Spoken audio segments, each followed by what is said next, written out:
Our next fireside chat session is titled The Lynchpin of the Energy Transition. So join me in welcoming Dylan Lockwood for this fireside chat.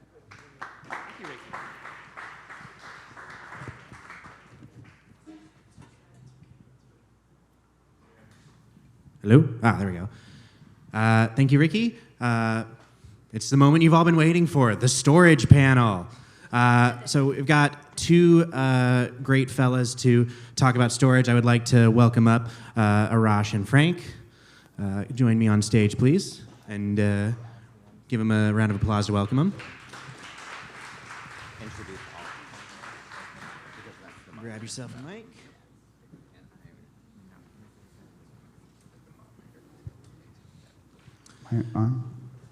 And as Ricky said, I'm Dylan Lockwood. I'm a senior editor, but enough about me. I will turn it over to you guys for your introductions. Arash? Well, good afternoon, folks. I see that it's a dry, clear day. Yesterday was not the case, so I'm glad to see that we can actually bask in the beauty of California for what it is, for those of you that have traveled far to come here.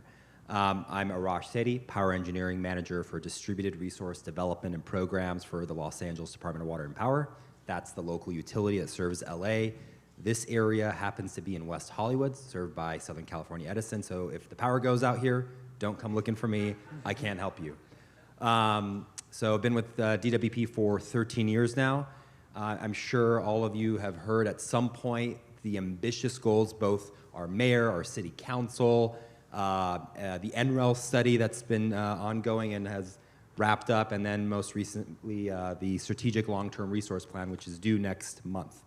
All that has led to a convergence of where we want to go for the next 10, 15 years ahead. And we're pretty ambitious here in LA. You know, everything we do has to be big and bold. So when we put out EV goals, it surpasses most cities. When we do solar, it's the #1, right? We're the #1 solar city, and for those reasons, the topic today of energy storage, we also want to be a leader, and we're not. And I think there's a lot of improvement. That's part of the discussion today, is to figure out what are those challenges, what do we see the landscape look like, and I'm hoping that some of the experience I've had in developing programs, projects, and hopefully some of the policy measures that we've taken recently gets kind of weaved into the discussion today. So I'm excited and looking forward to the questions. We're happy to have you. And Frank? Hi, I'm Frank Magnotti. I'm a board member and CEO of Electric Power. We're a residential energy solution provider. And our mission is to provide these services prudently, panoramically, and with parity across all customer classes.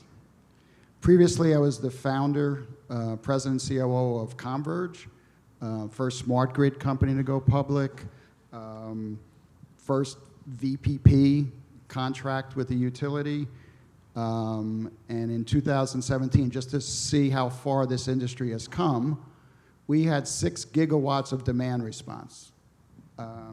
2007. And at that time, that was more than the whole world's wind and solar combined. So that's how far wind and solar has come, and it's a pleasure to go in front of this audience, and now let's recreate the new VPPs with energy storage. Exciting. All right, so let's get into it. So we'll start with you, Arash. How is storage changing operations at LADWP, and what long-term goals will it help you achieve? Yeah, that's a pretty good question, and I think part of it is traditionally all utilities were delivering energy, and we all were aware of that. So it's been a mind shift of getting those operators in the control centers to say, you know what, the dynamic is changing, and so now you have to be able to look at nodes on a screen and say, can you dispatch that load at a moment's notice? That dynamic is becoming more and more acceptable as days go on. One of the reasons that's become acceptable is because of demand response. So we've created 2 portfolios, residential, commercial. We've signed up a multitude of customers. I think we have like 39,000 on our residential Bring Your Own Thermostat program. That's expanding every single day.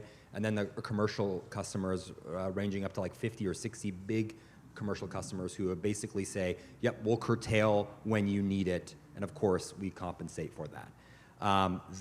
That approach has now made its way through the control center, and it's become norm. And so they're saying, we want more of this type of dispatchable generation, right? Because the challenge with these intermittent resources, namely solar, is we can produce solar, but is it produced when we need it? And can we store it and then divert it for hours that we do need it, those critical peak hours that we're seeing? And that's really where we want to make that shift. Now, as far as operationally, that's one of the aspects I think keep in mind. But we also have to look at where do we stand today. So AB 2514 in 2010 basically said, look, DWP, you've got to get up to 155 megawatts of energy storage.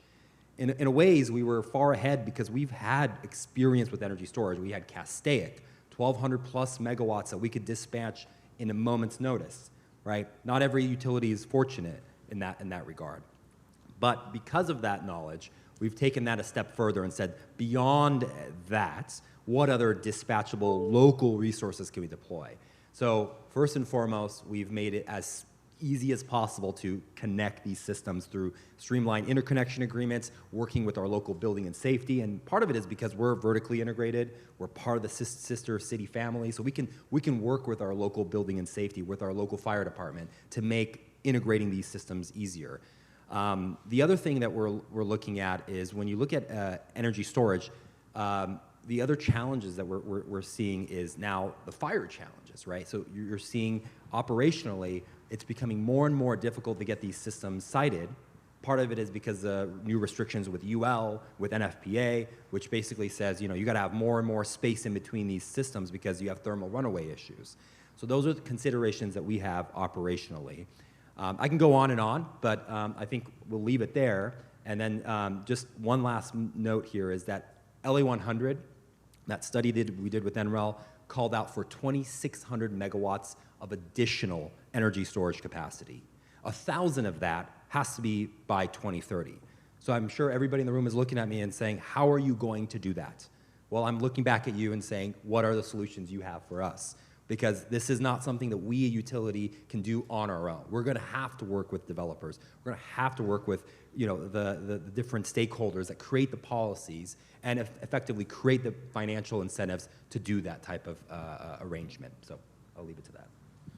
And Frank, from the work you're doing at Electric Power, how are you seeing the landscape of storage, specifically residential storage, changing? I think I'll answer it a little bit from both the solar and the storage perspective. And one thing that's obvious, but then I'll make a conclusion that's not obvious, is that solar has changed peak times from always the tradition used to be 2 to 5, weekdays, summer. Now it's 5 to 9, so everybody knows that. But what that implies is now residential is way more important because that's where you can impact the 5 to 9 load. What we also know is from a grid perspective and a consumer perspective, that solar without batteries can sometimes be detrimental. And as a result, you're seeing much more battery attachment. Battery attachment means what percentage of end customers, when they put solar on, attach batteries. It used to be 3% 3 or 4 years ago. It's now 20+%, and the predictions that by 2025, it's 30+%. Can I just add on to that? And he's absolutely right. I mean, this is spot on. So, in the late 2000s, 2010s or whatever, you had the fortunate nature of the investment tax credits basically favoring any form of solar. Now you're seeing the introduction of co-located paired solar and storage. So we've got a program out there today called Fit Plus, which essentially means that if you can co-locate solar and energy storage, feed that back into the grid, we're going to compensate for 20 years. So there's a financial marketplace that we're creating here in Los Angeles to hopefully drive the businesses out here to do so, but also to work with the property owners. Because at the end of the day, there's a lot of real estate in LA. It is valuable, but for that, we are very cognizant and we're willing to compensate pretty generously to make those deals pencil out. But yeah, thank you.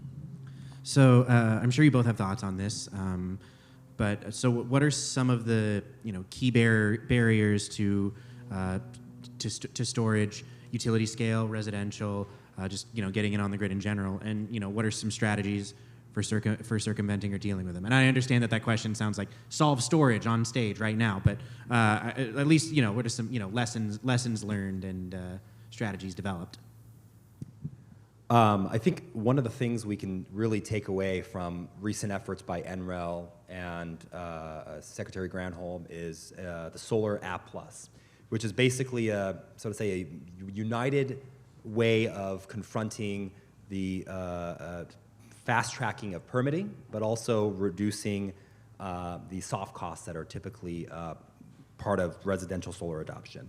The other aspect we have to look at is we have local legislation. So I think, correct me if I'm wrong, it's like SB 573 or something of that nature. But this particular legislation, which was just recently adopted by the governor in California, basically says that all local municipal regions of over 50,000 people have to figure out a way to make this an easier process for residential solar adopters.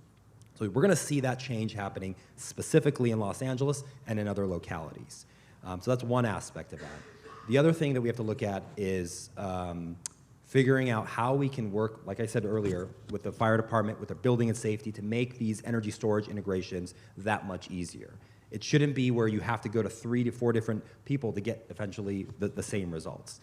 The other thing I'll say is one of the most important things that we see is a lot of folks begin their projects, but they don't actually communicate that to the utility. And I think the sooner you get ahead of it, you get in front of the service planner and say, this is the scope of my work, and I'm 4 months out from putting in my PO for my batteries.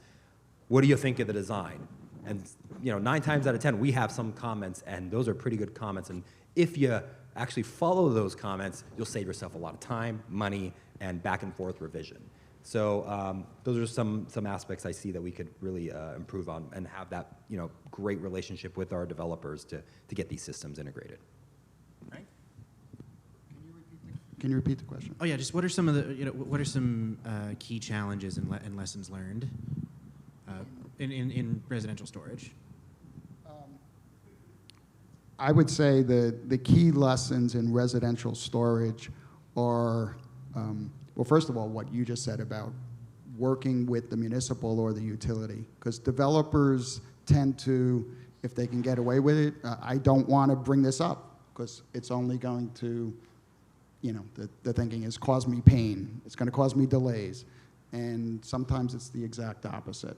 So I would say, and I've always been a proponent of this, is working jointly with the municipal or the utility. So if you try to be contentious, it always stays contentious.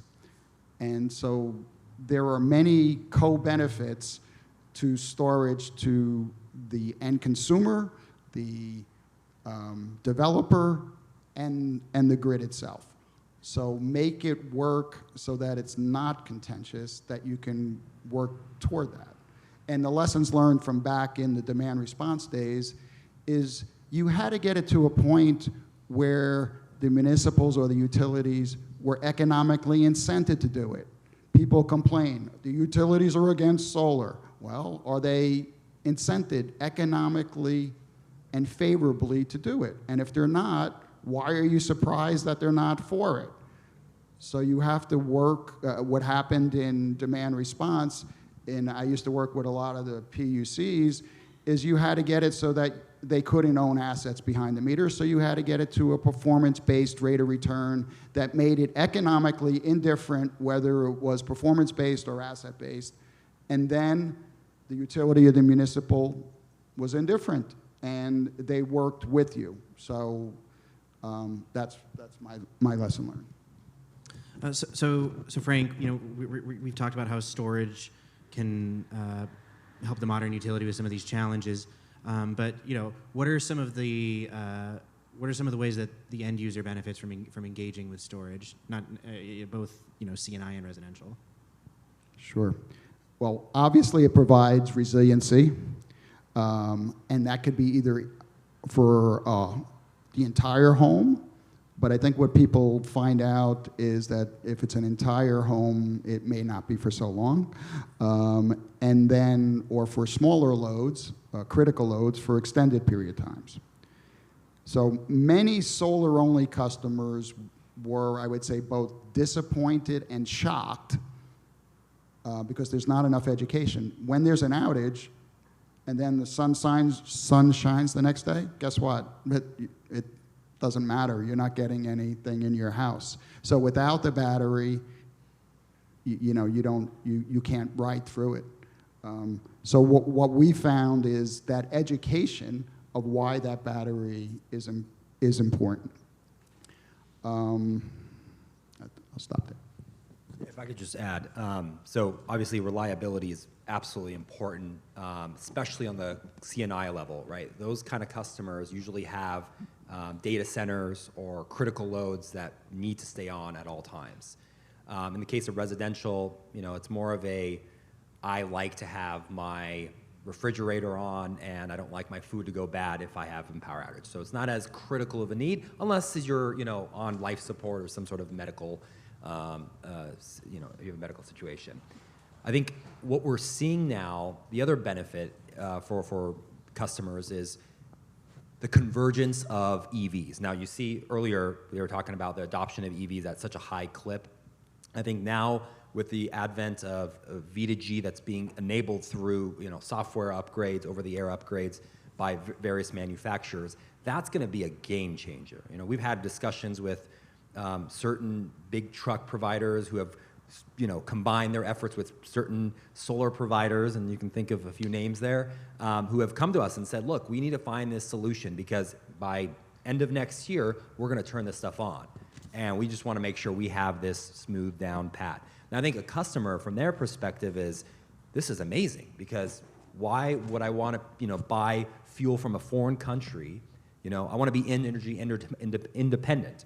I want to provide my own power for my home. I want to provide my own power for my car. This is a massive win for a customer, right? So this foregoes their $6, $7 per gallon cost that they have to deal with, and buy either really cost-effective energy from the utility or even cheaper energy when produced on-site through solar and maybe combined with energy storage.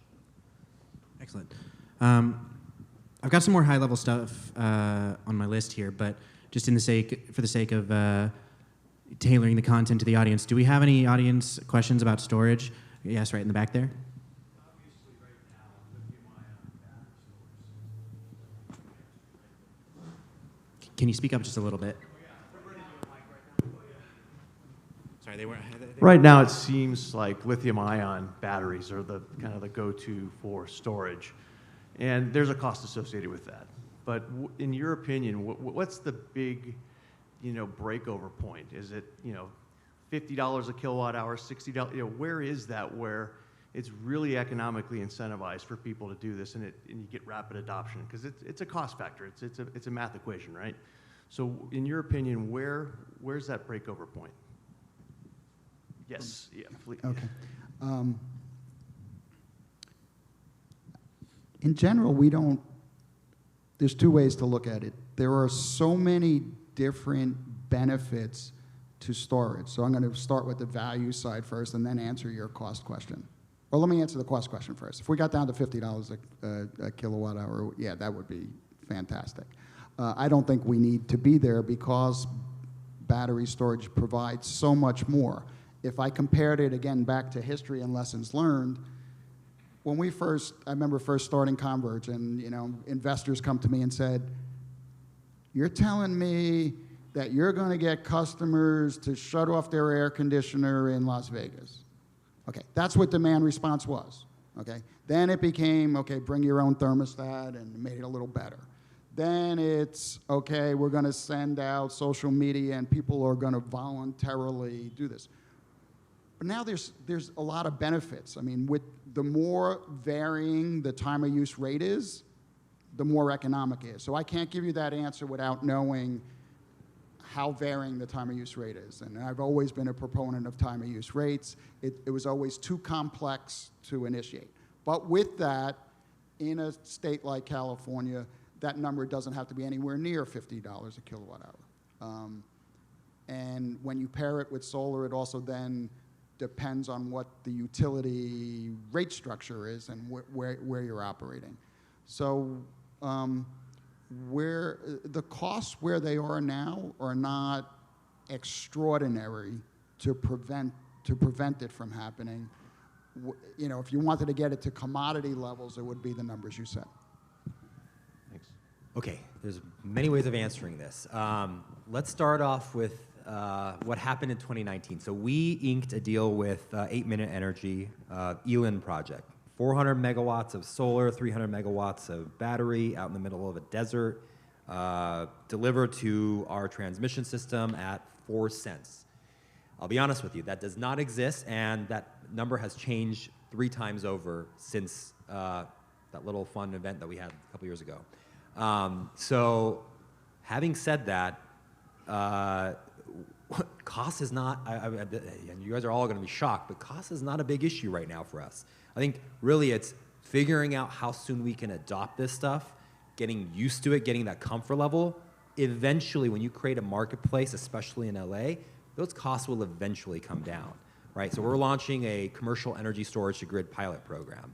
We're coming out with a rate in the next month or 2, and that rate will likely blow your minds. You're going to say, why are you guys paying so much? Part of it is the education process, right? What are we going to learn from this? How are we going to dispatch this resource? And hopefully, the plan is that'll just eventually drive these costs down because there's a marketplace, not just in LA, but in other localities. There are 2 or 3 other utilities that really have pushed this along. PG&E just announced their EV export rate. Well, at least that the CPUC allows it, and then it will announce it later next year. We're going to actually just publish it very, very publicly, so hopefully everybody figure that out. Now, where do we need to get to? That's the big question. Again, we're competing with a multitude of resources. When a utility designer or a planner looks at it, we're looking at it is, does this energy storage system or systems defer our distribution upgrades? And we're comparing it to that. So if we can defer 5, 10, 15 years, that's worth a lot more. I don't want to put in more poles, more transmission, more cables, more transformers. I would rather just put in an energy storage system. Now the big question is, who gets that energy storage system? Is it an affluent neighborhood or is it a disadvantaged community? That's the big part of our second study that we're doing with NREL, which is the LA 100 Equity Strategy Study, is not only are we deploying these assets, but are we doing them in an equitable fashion? Are we just burdening those that are in disadvantaged communities saying, look, we're going to replace this generation with a ugly eyesore of battery storage and solar, and it's just going to blind you every time you drive by and crash into a pole. Those, realistically, those are the questions that we need to start having frank discussions with community members. And then also to say, look, just because you live in an affluent neighborhood doesn't mean you're exempt from having a storage farm and or a solar microgrid, so to say. So I don't really have a direct answer for you other than we're still figuring it out ourselves. We're willing to accept higher prices in interim to eventually get to that point where there's parity with the traditional cost of generation and delivery of energy. I mean, another way, we just initiated a program in Santa Barbara, and providing solar on the roof plus a 15 kilowatt hour battery, we could provide the solar at a PPA rate that's 15% below SCE's rate. So therefore, that would say the cost is fine right now to be able to provide that. Would we want to be 30% below? Sure, but it's fine right now. Thank you for the question. Anybody else? Got one up back there.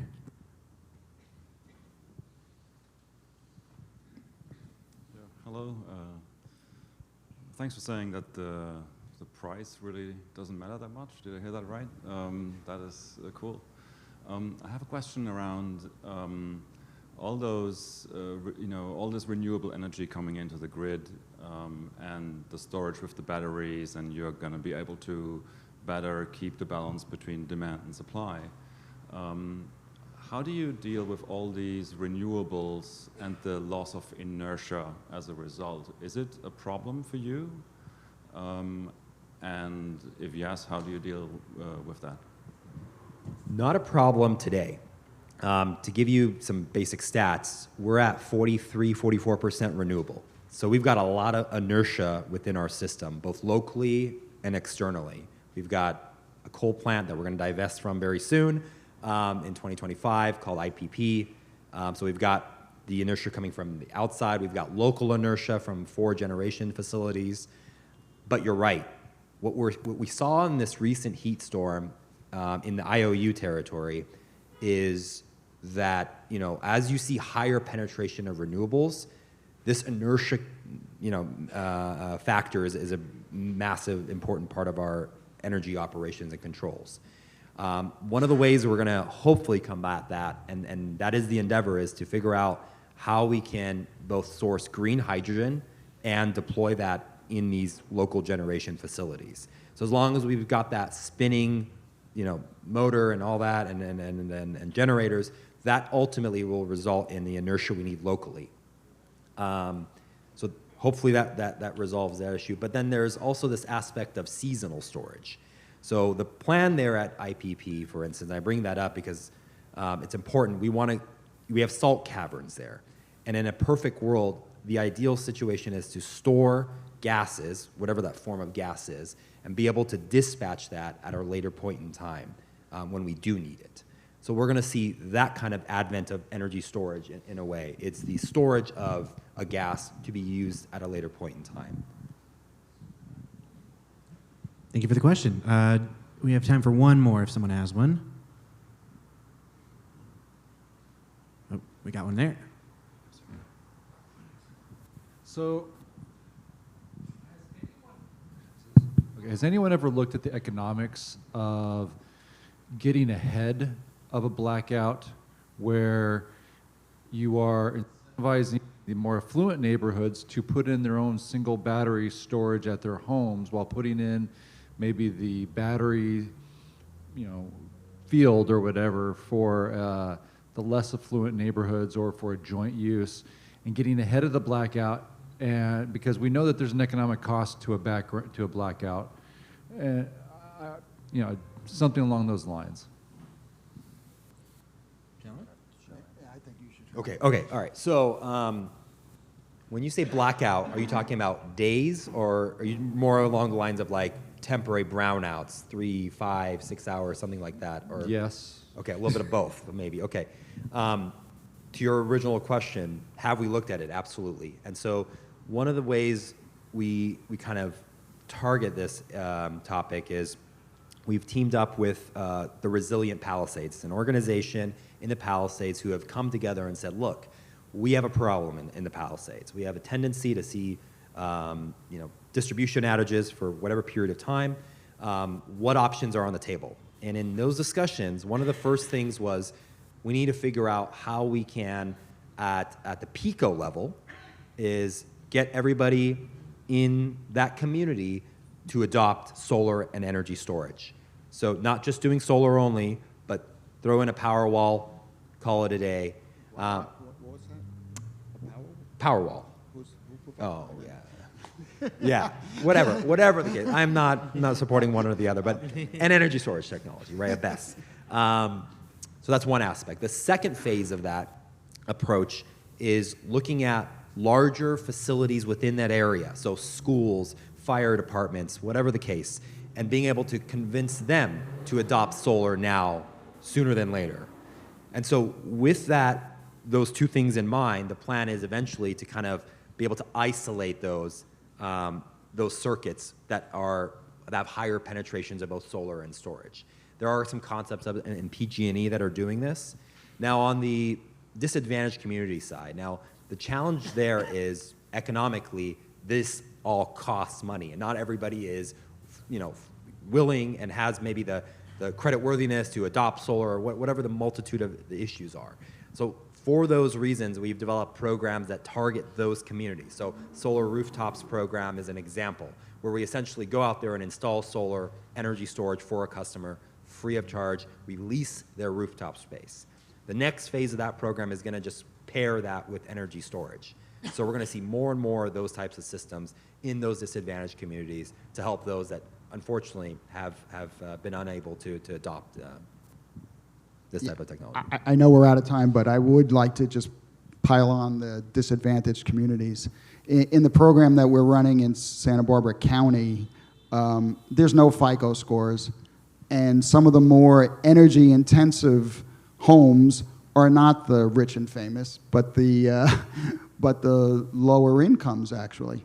They're usually in the hotter areas, not along the coast. So I wouldn't segregate it the way your question assumed. It may surprise you. All right, thank you both for that. Arash, Frank, I really appreciate this discussion. Thank you for being on. Everyone give them a round of applause. And enjoy the rest of the conference.